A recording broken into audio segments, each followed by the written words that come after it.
নাম কি? জুনুরাই। তোমার বাসা কোথায়? রায়পাড়া। কোন ক্লাসে পড়ো? ক্লাসে পড়ো? তুমি কি গ্রুপ করছো? মাদ্রাসায় পড়ো না? মাদ্রাসায় পড়ো, প্রাইমারিতেও পড়ো।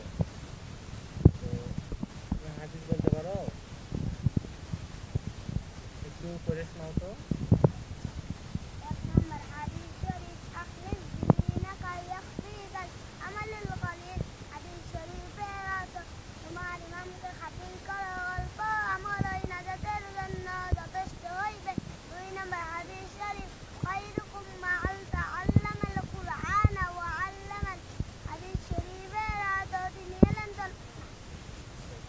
হ্যাঁ বলো, 2 নম্বর হাদিস শরীফ।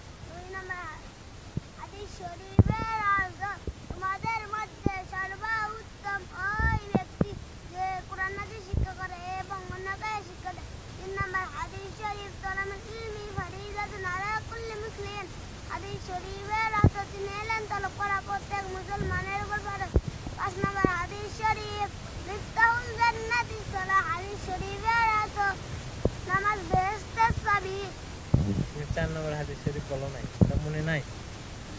ওটা মুখস্থ আছে কিন্তু মনে নাই, তাই না?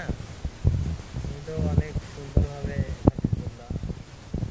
তো তোমাকে অনেক অনেক অনেক ধন্যবাদ, বুঝছো? আরও কোরআন হাদিসের যে বিষয়গুলো আছে সেগুলোকে সুন্দরভাবে মুখস্থ করবা, বুঝছো?